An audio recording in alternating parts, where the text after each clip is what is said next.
Recording. Okay. Right, perfect. All right. Well, this is great. So, welcome.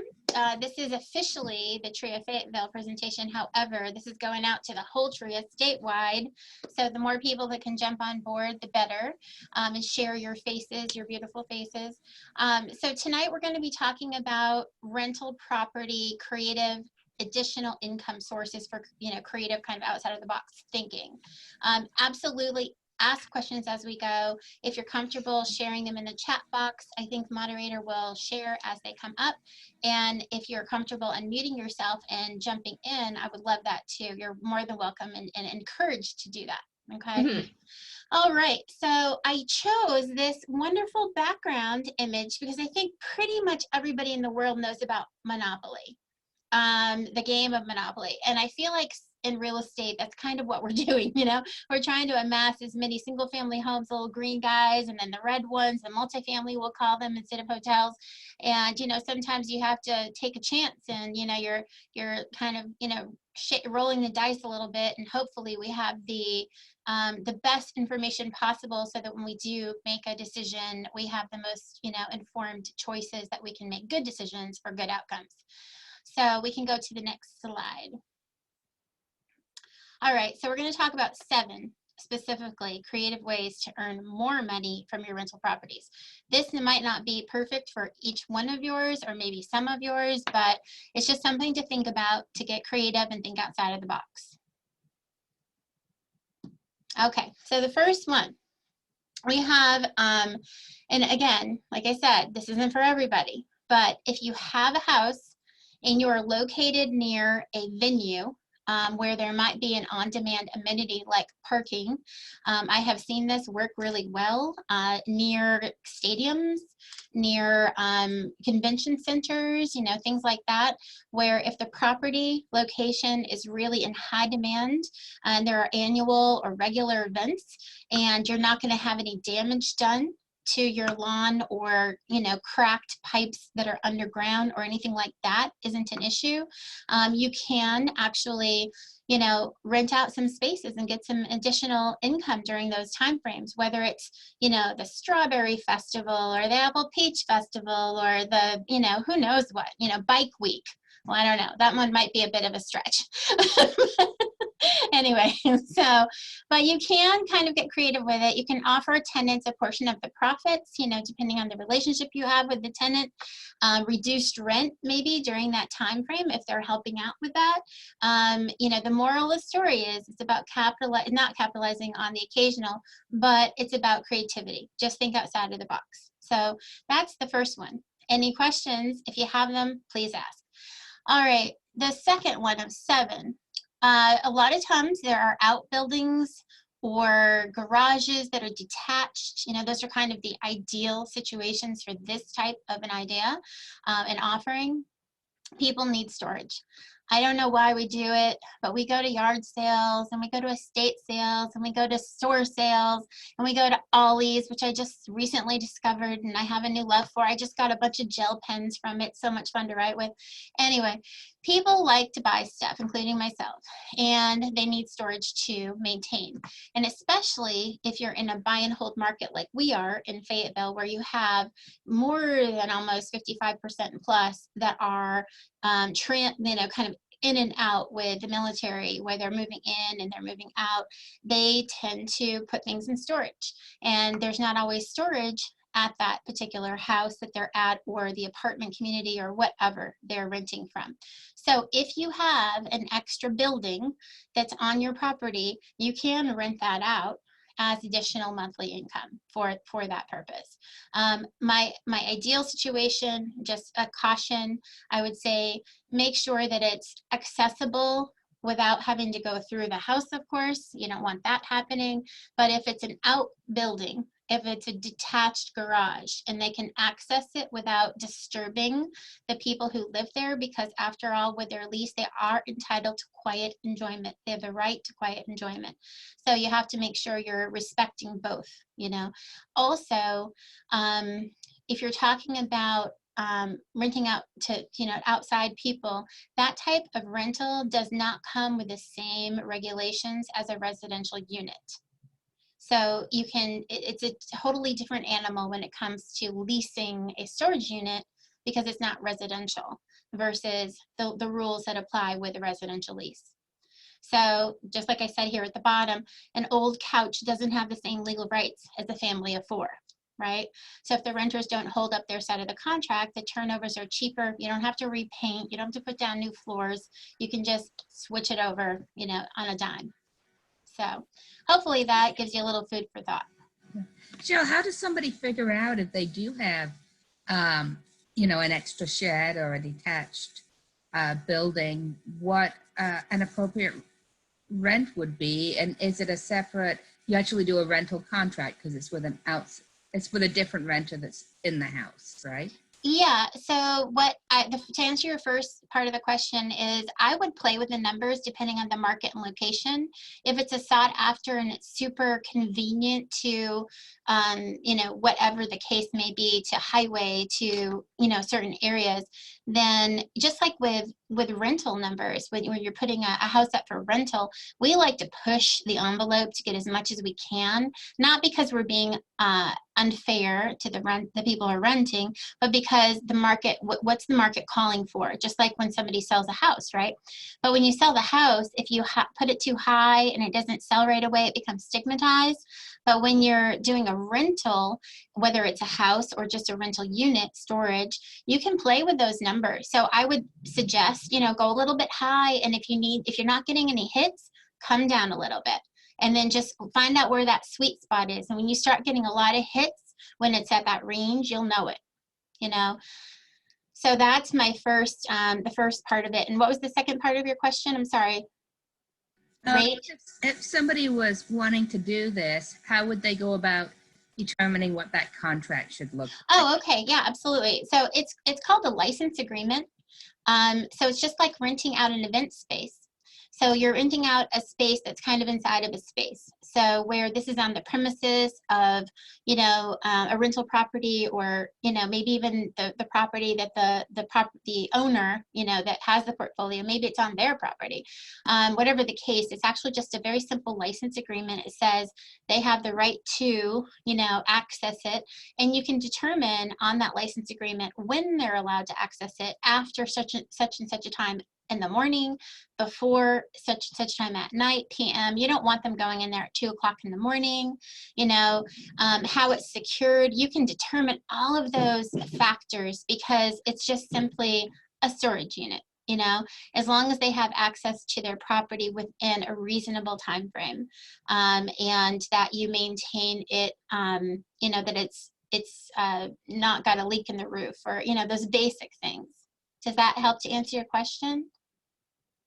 Yep, no, that's great. Thank you. Okay, cool. All right. Okay, this is a totally different animal. I know Jean Guarino does an entire program on this. I would highly recommend, if you're going to go this route, that you really do your homework, because both of these options, assisted living or a hope house, whatever you want to call it, back in the day, we used to call them halfway houses. It's basically a transitional living environment for people who are kind of going back out mainstreaming. But either one of these, they do require layers of oversight and staffing and so on. So just to give you they both are very similar in their makeup as far as the business model goes. So they both are rent by the bed or by the room, depending on how you have it set up.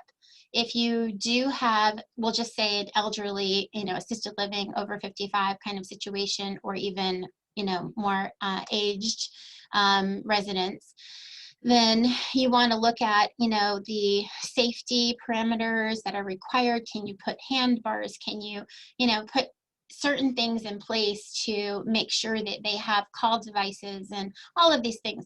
And with the technology today, I can tell you, just because I can speak from the fact that I have an 85-year-old mom who's living independently, and my my stepdad who's 91, there are so many amazing devices these days that allows you to monitor, check in, be available, respond, you know, in case of need, emergency or otherwise. And they're no longer the original, and I have nothing against Lifeline, but, you know, Lifeline is tied to the house. But there are other services, for instance, and I don't get any money from them, but there's a oh, did you have a question, Jackie?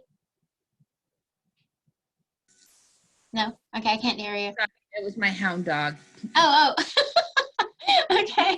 She had a question. She wanted a bone. Oh, okay. Okay. So yeah, there is this device that I got my mom and my stepdad. It's called Great Call, and it's geo tagged, and it's mobile like a phone, cell phone. So it works from a satellite, and it's amazing. So she can push that button and get help, or they can call me, or any of that. So it's amazing what you can do. So anyway, so you can look So at that's, Cheryl, that is a monitored device though? You have to pay like it's like a call service and Yeah. they monitor 24 hours and you pay a subscription or whatever? Exactly. And that What? is, I want to say it's like $10, $15 a month. It's super cheap, honestly, Wow. for what it is. What's it And called? Great Call. Great Call. Great Call. Yeah, and we have, so you basically, not that I'm, you know, doing you know, a presentation on Great Call, but just real quick, I had just actually given my daughter some tips on it for a friend of hers father, her friend's father, and just kind of letting her know. So you basically set up all of their doctor info, you know, medical information, providers, all of it, location. So it's, you know, connected to their home or their summer home or whatever you want it to be. And they literally, it also has the ability to be either waterproof depending on the device you buy, water resistant, and then there's a shock response. So if they fall, it automatically comes on and says, are you okay? You know, so it's amazing. We also have these well-being track cameras that we have in just the common areas of the house where I can just go on my phone with an app and just look in and make sure she's okay, you know, if she's not picking up the phone or something, and I'm worried, you know, and I can see that they're sitting there watching the Wheel of Fortune and everything is fine. I'll take an A, Alex, for 600, you know. So it's or not Alex, who is it? Pat Sajak, sorry. I got my game shows mixed up there. But you can, there's a lot of technology is my point, and there is a lot of add value options. And some of these may seem like, oh my gosh, what am I doing running a business? But when you look at the numbers on an assisted living type environment, you know, or a Hope House, these numbers are strong. So if you have, say, you know, 5 beds or 6, 7, 8 beds at $500 a piece or more, and that's very low, by the way. When you have all these extra services, when you're add value options, those numbers end up being more like 2,000, 3,000, 5,000, because you're not only just providing a space for somebody to reside in, but in these options with these 2 groups of people, you're literally providing all of these services that you see listed. So, you know, laundry obviously needs to be done. And, you know, people who are homebound can't do that, you know, grocery service, cleaning service, you know, just basic, you know, ride service, errands. I'm not saying you're going to do it. I'm saying you're going to get the right people out there to do it. Okay. I actually had somebody ask me about this not long ago. We had both gone to the Jean Guarino seminar, and they said, well, you know, I'm not going to go over there and do laundry and clean and all this stuff. And I said, no, it's all part of the subcontractors, if you will, services that you put in place. As you know now with Grubhub, and I forget what the other one is, DoorDash, you know, that's a grocery service right there. You know, you can, you know, subscribe to something like that. A lot of the assisted living and Hope Houses actually have a staff member who coordinates all of those things through the services. So just keep it in mind. It's an option, and it is a huge moneymaker if you want to take on that, you know, business model. I'll just say that. Okay. So we can go to number 4. Okay, so this is similar, totally different demographic. And I have some very close-handed experience with student housing. I actually was part of the groundbreaking to the full lease up of a student housing facility up in Fitchburg, Massachusetts. And there was a rent by the bed, and they were suites up to 5 beds in a suite. It was a beautiful building. It was a kind of a, rebuilt mill, refurbished mill. So it was pretty cool. And there is a lot of opportunity to add value.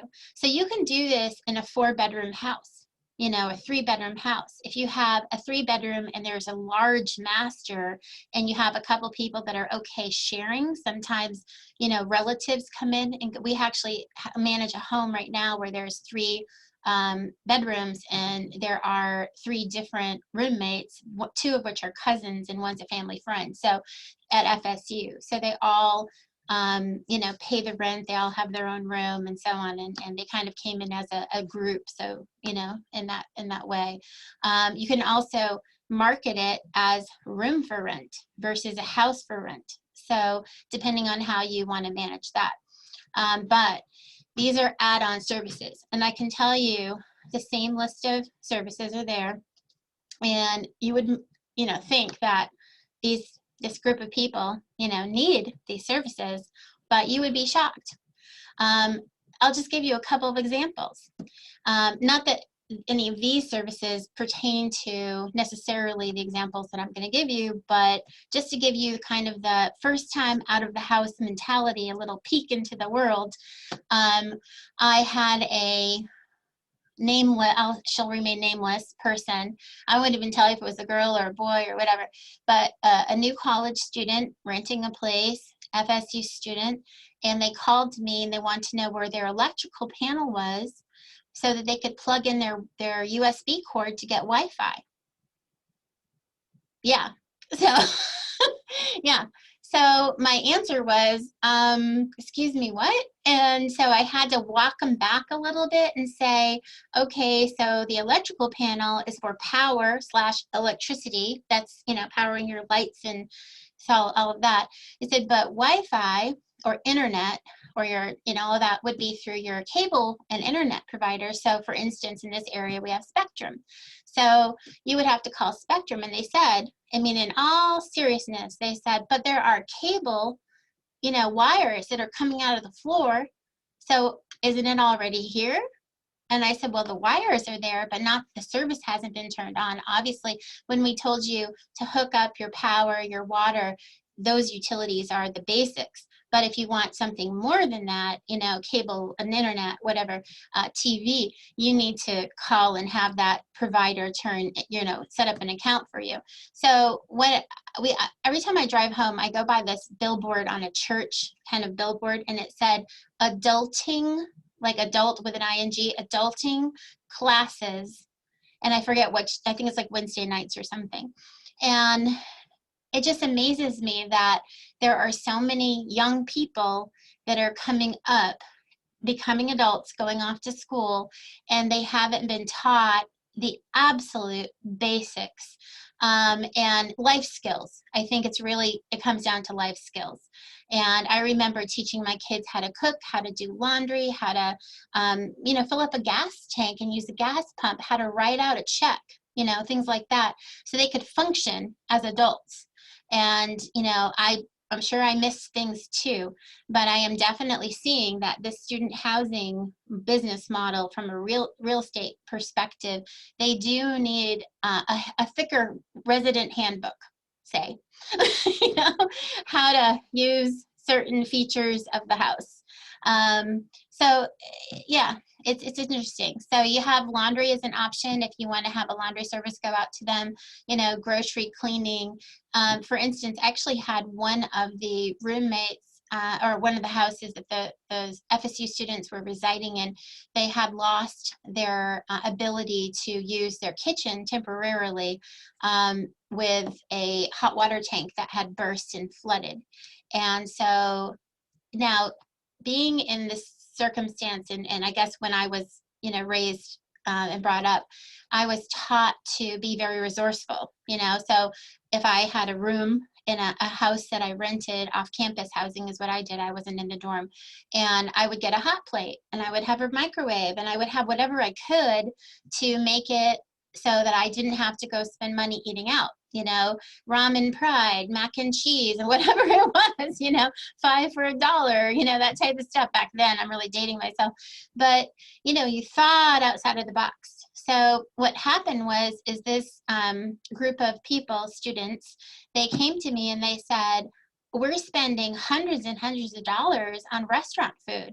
And I said, okay, well, I understand that this 5 by 6 section or 5 by 10 section of your kitchen is not currently, you know, useful. However, the entire rest of the dining space, the living room, the bedrooms, the hallway, the bathrooms, everywhere else was functional. And, you know, do you have a microwave? And they said, well, yeah.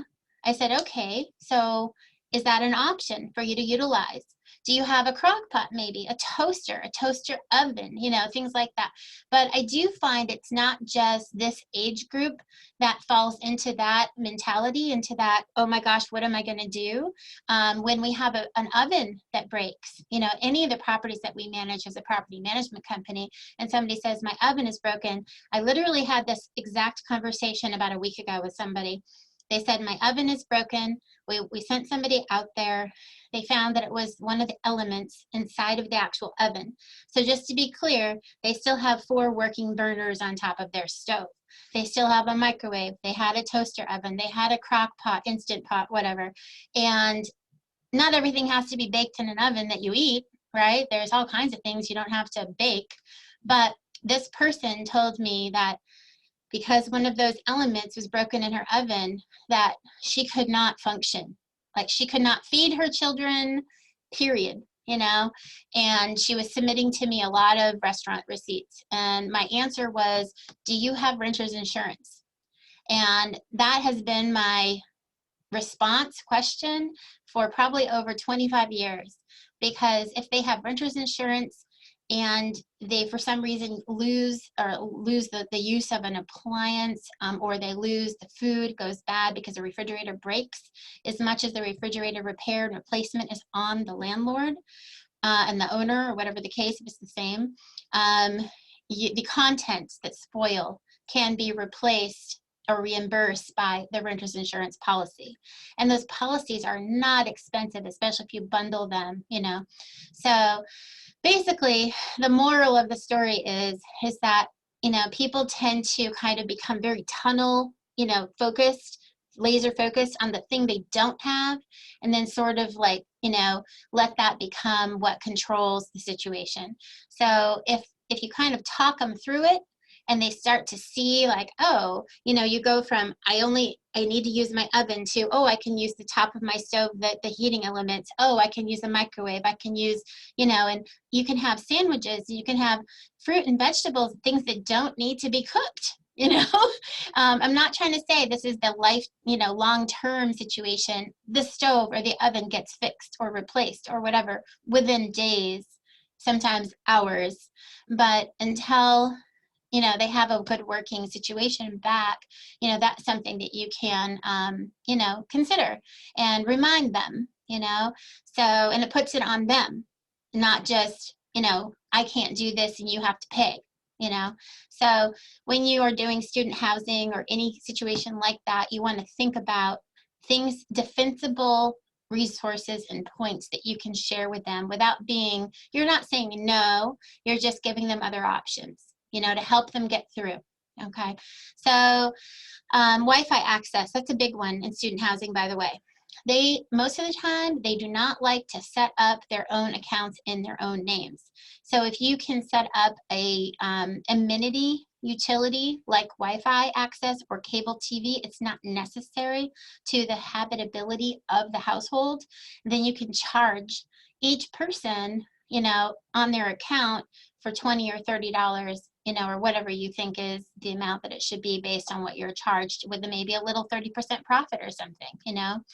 Also, common area charges to maintain the lawn, to maintain the walkways, to maintain picking up after, you know, when the leaves come down, or pine straw or whatever is blowing around, after hurricanes. You know, if it's in their contract, in their lease, it says they're responsible for the maintenance of the yard, and you're going over there and taking care of stuff, and you offer that as a service, then they should pay for that service. You know, believe it or not, a lot of students come to college without cars, so they can use Uber and Lyft, or you can, you know, put a ride service together and give it to them as an option. You know, so the other thing with student housing, and this is a big one, the same as with the assisted living and the Hope House also, is that when you have a vacancy in a rental property, you've got zero, you know, income for those days it's vacant. However, when you have a student housing or assisted living or any of those, you've got, you don't have 100% loss of income. It's a portion.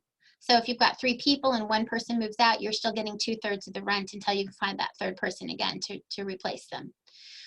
So that's actually a huge benefit to the student housing option. Also, and I love this, these next two points go hand in hand.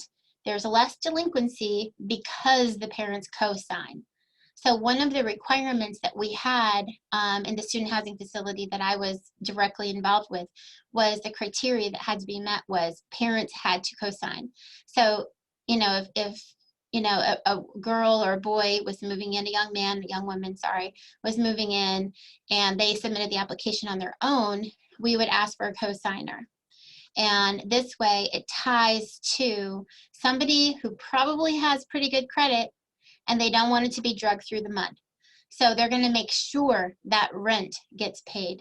And you can actually create, well, we have the ability, I should say, to create in our system a co-sign kind of information sharing. So if that rent isn't getting paid, it goes out to not only the person who's residing in the room, the bed, the home, but also to the co-signer. So mom, dad, aunt, uncle, grandma, grandpa, whatever, they get on the phone with that person and say, why didn't you pay? What's going on? And then they make sure it gets paid, you know? So there's a lot less delinquency, a lot less just late period. And they want to avoid those late fees too, because that, you know, takes up the rental amount per month. So getting parents or a person, adult, to co-sign for them is huge. Now, the last point here on this last bullet, 9 or 12-month leases. So there's 2 ways of looking at it. Typically, most student housing facilities that are the large dorm type facilities, they do a 9-month lease. This is what we did. And so, you know, they have them coming in by a certain date and out by a certain date. But what the owners did of the building is they calculated out how much they wanted for the year, and they divided it by 9 months. So they were still getting the total amount they wanted to cover, but they split it up over 9 months. So the 3-month downtime, they actually used it when it was the building was pretty much vacant. They would use that for refurbishments, renovations, you know, all kinds of things like that. You know, installing like a cafe, you know, so that when everybody is going out the door in the morning, you can grab a cup of coffee and a donut, bagel, whatever. And that's another add value, by the way. Also, in a situation like this, when you do have common area, adding laundry facilities that are pay, awesome. And they have some great ones now that are all done through an app, you know. They have these little cards that they just swipe. So that's one. Another way is vending. If you have a good common space that you can set up vending in, and you can go and refill that, and they can even ask, I actually have the students asking me to put certain things in the vending machine. And you can set the price, and you can set, you know, what you want in there, or tell the vendor, if you have a vendor doing it, tell them, I want, you know, we're getting requests for these things because they sell so much of, and something that's sitting there for the long term, don't put any more in it of that, get it out of there, you know, put in stuff that they want, you know, Twinkies or whatever the heck they want, you know, donuts or Pop-Tarts or whatever. You know, you want to look at what's selling, because then you're going to make money off it, right? And that's what this is about. is creative ways to make more money on rental properties, okay? So you can do a 9 or a 12-month lease. Just run the numbers both ways so that you can annualize it and see what works for you, okay? So number 5, we have property-related services. So this is just a standard in a residential home, and they don't want to do their own lawn. You know, it's part of the lease, but they don't want to do it. I've had a lot of people ask for this, and I don't make money off it. Typically, I just give them the number of the landscaper, and the landscaper is really happy, and I get paid another way through that is because I referred so much to him, he gives me better prices. You know, so there's no like kickback or anything like that, or referral fee or whatever you want to call it, finder's fee. I just refer a bunch of stuff to him and he gives me lower prices for things that we do regularly. So you can though say, yeah, we can provide you with this lawn service as an option and tell them it's going to be 45, 50, 60, whatever dollars a month. And the landscaper gets his piece and, you know, you get, you know, $5 or $10 on top of it. Believe it or not, that $10 over the course of a year and many years really adds up. So all these little things add up. Housekeeping and maid services, same thing. Sometimes when you have, and I can say that I have one of these, I have a lovely, my darling 23-year-old son. He cannot keep a clean house to save his life. Just doesn't have it in him. I've taught it to him from day one. He just can't do it. So he doesn't want to do it. I should say can't do it. He doesn't want to do it. He doesn't maintain. So I told him the last time I went over there, I said, you know what? I cleaned up. You were out of town. I went ahead and cleaned up. And I got a housekeeping service. I was threatening him. I didn't actually do that yet. But I said I was going to get a housekeeping service and I was going to charge him for the housekeeping service. If he didn't do it himself, he was going to have to pay for it. So that's where we're at right now. So isn't that fun? But you can offer these services to your tenants, residents. And by the way, I say those two words interchangeably because I was taught long time ago that in property management, we would always say tenants and work orders. And they sounded very maybe rough. And I was retrained, you know, when we had a new company that kind of absorbed us nationwide. And they taught us, no work orders, it's service requests. And we don't say tenants, we say residents because it's so much more, you know, palatable to the ear. So I'll say those interchangeably, by the way. So you find a good local servicer, you offer their services to your renters for a referral fee or maybe a discount because you referred them to business, like I said before. Same if you have a pool cleaning service. I only have one potential coming up house that has a pool that we manage. And this is a lot because we're starting to manage more and more units every month. And only one house has a pool. So I'm kind of, you know, looking at that one coming up in the next 2 or 3 weeks thinking, how are they going to manage that? And I need to write a liability waiver for that pool for the lease addendum. So that should be fun. But I will definitely give them a pool cleaning service referral. Okay, so it might be a small net profit, but like I said, every little bit that you do that you can add on long term really does add up. When you take $10 over the course of a year, over many years, you're talking, say 3 years, $360 or whatever the case, you know, that's, you know, that's a nice, you know, weekend away or something, depending on where you go. Okay. All right. So earning extra money, obviously, but knowing the properties are being maintained and kept clean is a huge thing. I can tell you from our experience here in Fayetteville, we get violation notices from the city, and they will bill you for something that's not been dealt with. For instance, if somebody is parking on the lawn, if somebody's parking a rig, like a commercial vehicle, if somebody has debris, you know, just debris outside, we get those letters and they want to bill us hundreds of dollars. And if it's not done by a certain time frame, it's per day $100 for many of those violations. So this at least gives you, you know, the peace of mind knowing that the lawn is being kept cut, you know, and nothing's being overgrown and wild, getting wild, that the housekeeping, you're not going to have a hoarding situation. And oh, by the way, as a property management company, we do check for physical condition every 6 months. Although I have to say we have not been 100% on that schedule because of COVID, but we are definitely getting back on track with that. So the reason why I say that is because I just ran into somebody. We just filed for eviction today at the courthouse. And as I was walking out, I ran into Tina Dawson, actually. She's probably might be on here or not, maybe not. But anyway, I ran into her and she said that she had a situation where they were dealing with an eviction and it's a hoarder. And what is she going to do with all of this property that these people are leaving behind? And I have been involved in a lot of hoarder situations. And I can tell you, the more often you stay on top of those physical inspections, the more you can get ahead of a situation like that and deal with it. And it's not just a physical situation of, you know, storing lots of things. It's also a psychological one. So you kind of have to get some other services involved, you know. So properly related services as it pertains to housekeeping, lawn maintenance, and all of that is number 5. So we'll go on to number 6.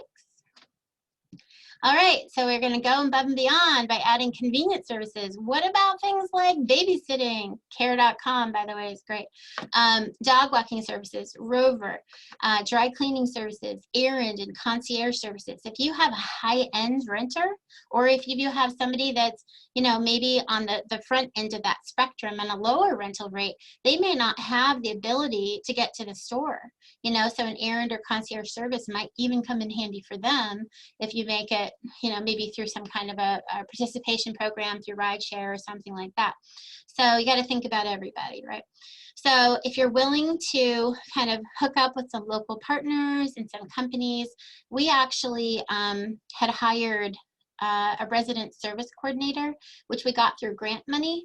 Not currently, but in the past, at a prior company that I worked at, I wrote some grants for that.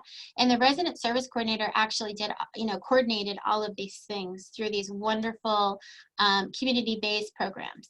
So it's out there. You just have to know where to look for it, you know, and Google is a great, you know, starting point for that.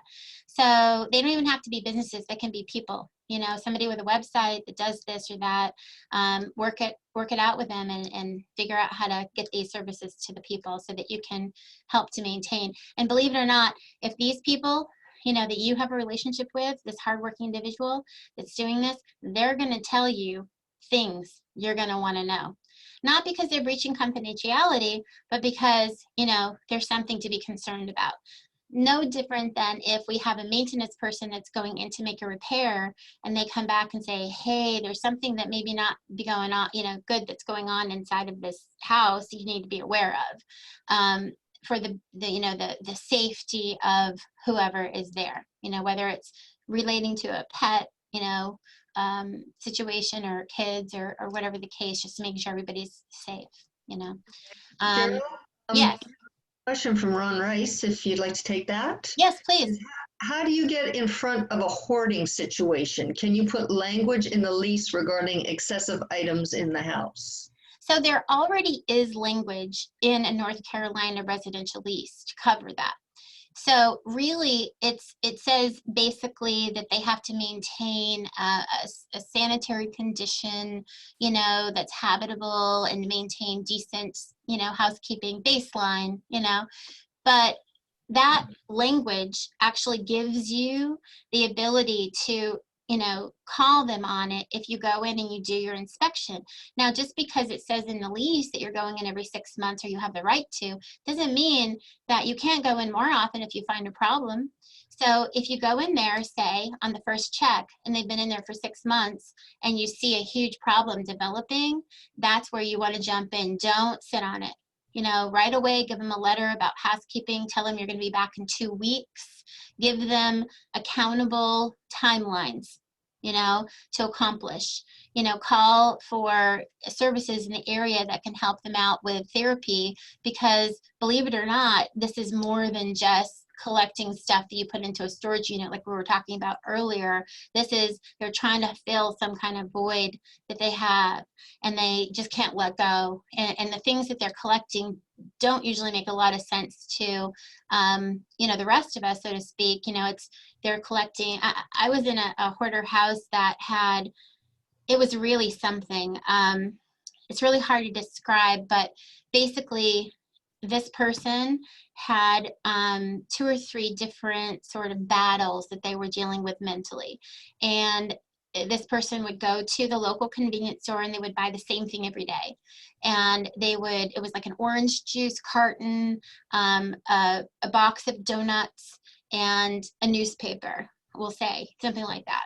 And so I went over, you know, check on the house, doing the physical inspection. And sure enough, I walk in, and it was the most interesting situation I think I've ever seen, because these orange juice cartons were geometrically stacked, and they were cleaned and rinsed and stacked perfectly. And the newspapers were stacked perfectly. And the donut boxes, there wasn't a crumb of a piece of sugar left over, crumb, anything. They were all stacked perfectly, but there were hundreds and hundreds of them. And it was just what this person needed to do, you know? And so that's not something you can just say, hey, there's a bunch of trash here, let's get rid of it. The person will freak out, I'm telling you. And so you have to get somebody in there who can talk to them, who can counsel them, and they can say, okay, for every one thing you're bringing in, let's take out 2. And they have to kind of go through this process. So, you know, it's a bigger thing than just a mess, you know, that you walk into. So to answer your question, it's already in the lease. You want to get ahead of it and deal with it and stay on top of it, and to make sure it stays in line and get them the services that they need. Okay. And sometimes, by the way, the only thing that can trigger those services is an eviction. As much as you mean well, you sometimes have to serve them with eviction papers to get them the help that they need. I know that sounds counter, you know, productive, but that's the way that the system works, unfortunately. So, did that answer your question? I think so. He can message me if he has something else. Okay, awesome. Okay. Okay, so if you have a house that's near a big company, a hospital, you know, a new, you know, some kind of, you know, big, you know, building site, you know, something that's major that's going in, that's going to be providing either a lot of jobs or people that need furnished residences. So we're speaking about it, sorry, we're kind of talking about like a longer term plan than an Airbnb. But this is a niche market, and as they say, there are riches and niches. And what I'm saying is if you furnish the place, and you know, they can stay there for, you know, a month-to-month situation with a higher security deposit. A lot of people, especially if they're corporate or they're coming in as a visiting nurse, we would have this happen a lot in you know, back in the day with visiting nurses coming through. So I would go to the hospital and I would say, hi, I have these furnished, you know, corporate apartments. And we would pick a handful out of them of a larger building, and we would furnish them. And, you know, these corporations or these hospitals would they would do the lease themselves. And then they would send their employees to stay there. And so we had, our agreement was with the company, not the occupants, you know. So they would come and go, we charge a cleaning fee to the company, and so on. So this is actually great for where we are with the military, but also corporate and medical, obviously, facilities. They are short-term, so you don't have a 12-month lease. You want it to be flexible because you don't know how long somebody's going to stay. And it has to be furnished. Now, when you say furnished, I'm talking furniture, right? Bedding, and all of that stuff, the basics. However, if you want to have them have an extra, kind of another layer, I'm sure most of you have probably heard of or been to a Residence Inn. When you check in, they have a basket at the front desk. It's like a big bin, like a clear, like big Tupperware type bin. And in that is you know, you can pay a little extra money and you can have pots and pans and dish towels and all these extras, right? So they're making money on this add value feature.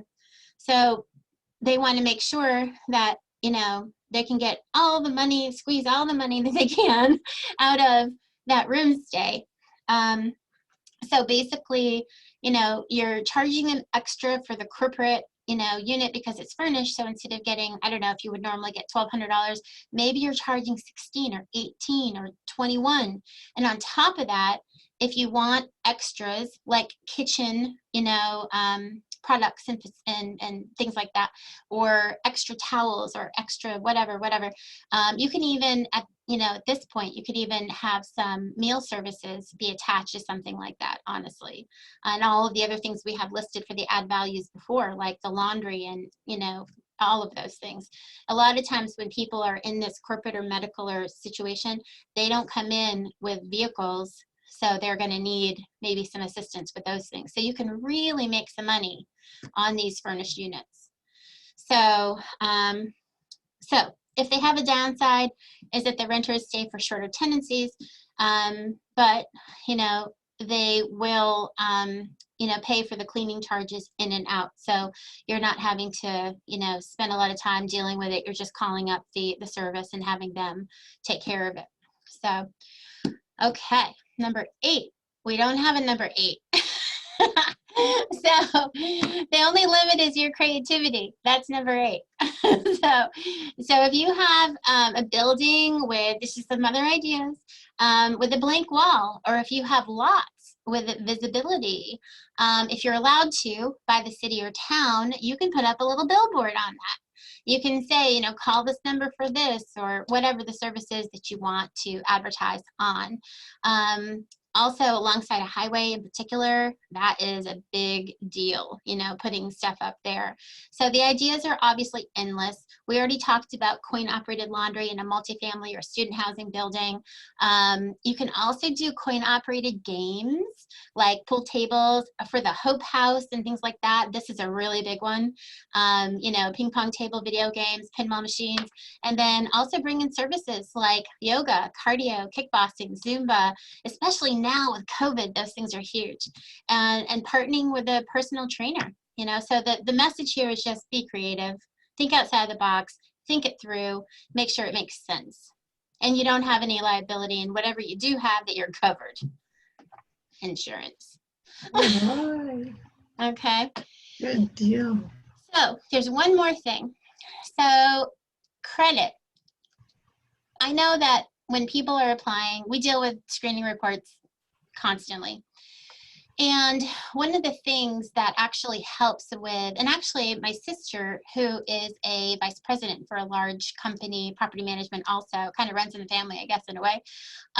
There's 3 of us actually out of our family members that are all in property management, so it's kind of weird. But credit expert, she was telling me that she's got this owner who is kind of coming down really hard on the delinquency reports, accounts receivable. And they're like, you know, you got to do better, you got to get more money paid and all this. And with COVID, you know, we do have some things. We talked about the COVID hacks for landlords a couple months ago, and there are definitely some companies out there that are helping to keep people in place, like Endeavor and Action Pathways and things like that. But if you had somebody come in and teach, if you have a multifamily building, or even if you just wanted to invite all your residents to a meeting, you know, as a property management company that really works for us, you can bring in a credit expert. And the benefit of a credit expert is they're going to learn basics in money management. They're going to learn how to open up a bank account if they haven't already, and believe it or not, a lot of them don't have those. When we went on to electronic banking, we found out just how many people didn't have bank accounts. And so they can improve their financial aptitude, and then they get better about paying their rent and other bills on time, which increases their credit score. So it's literally a win-win for the landlord as much as the owner that we manage for as a client, but also for the resident and their family, because they pass that information on and they feel better about being able to go out there and, you know, get something or apply for a loan, or maybe even do a rent to own or buy a house someday. So it's a huge benefit, you know, to offer something like that to people. And also it really builds a good relationship and rapport, you know, with residents. So people are creatures of habit, obviously. They're gonna kind of grow to appreciate, depend on amenities over time. If you had somebody cutting your lawn all the time and all of a sudden you said, no, I can't afford that, believe me, you're gonna feel it, because all of a sudden you gotta get out there and start, you know, behind that mower. So it kind of like settles their roots deeper. If they have something and they feel comfortable with it, they're accustomed to having it, they're going to stay longer. Because if they go somewhere else, they're probably not going to have all those things that you're offering them, you know? So you have to think about what you can offer. The money is just the start. Obviously, the best benefits is having, you know, a better, well-maintained, you know, better resident and rapport and longevity, so that they're staying there, which reduces your turnover costs, by the way, which is huge. So I hope you found that to be helpful. One more question for you from Chuck DiMaggio. He says, hi, I'm a newbie. Well, Hi. we all have to start somewhere, dear. Yes. I wonder how delinquency rates compare for, say, student housing versus renting to singles who are gainfully employed. Well, I can tell you that when the students have a cosigner, they're better, and when they don't, they're worse. So I'm not going to be able to give you specific statistics like percentages, but I can tell you on a, you know, the scale, you know, you have kind of the standard, you know, middle of the road, and the ones with the parent cosigners are definitely higher, and the ones without are lower than the standard. They tend to more excuses. I had a girl tell me just yesterday that if I had taken me, like not me, obviously through the electronic system, but if I had taken, sorry, her rent money out before the car payment people took their money out, then I would be paid right now. So, you know, it's a different mentality. Good one. Oh, yeah, perfect. You wouldn't believe some of the stuff. You're welcome, Chuck DiMaggio. Any other questions? Anybody else before we wrap up here, folks? This has been, once again, Cheryl, you have been a flaunt. That's why that's the Cheryl we know and love. Thank you very much. And obviously, if you know, after the fact, Cheryl's got her contact info here. If you think of something, you know, in a couple hours, like you're sitting about to go to bed and stuff, you might, oh, darn, I should have asked her that. Well, write it down, and maybe tomorrow shoot her a quick note, and just I'm sure she'll be happy to answer any of your questions about this. Yeah, can I offer a tiny little plug since we're at the end? Yeah. It's okay? Okay. If anybody refers a new property owner client to us that we manage for and enter into contract with to manage for in the Fayetteville or surrounding area, we're paying out a finder's fee of $100 referral fee to that person. Nice. So just FYI, if you know somebody, please let us know, and we're happy to pay you that finder's fee if we enter into a contract with them. There you go. Always a bright light somewhere. Yeah, you know, free plug. Looking for a win-win. Yep. Jackie, anything from you? No, just as always, you're a wealth of information. So yeah, I tell you what. So everybody, thanks again for stopping by and showing us your beautiful smiles. It's been great.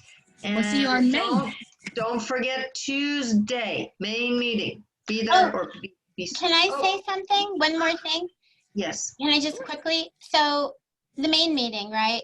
We were talking about people sharing their faces on this camera. Mm-hmm. I know that we can't network necessarily in person yet, but I can tell you from my own experience that because we're doing this networking and these meetings online, we have gotten about 2 clients per month that find us from these meetings. Mm-hmm. So networking is Great. huge, and putting your face on there is huge, and completing your profile, all of those things. So don't be afraid to share and get out there and participate and attend. Exactly. It's this business is, it's who you know, not what you know for the most part, people. So network, win friends and influence people. That's what you got to do. Thank you. All right, everybody. We'll have a good evening. Stay safe. And hopefully we'll see everybody's faces on Tuesday. Bye. Good night. Bye.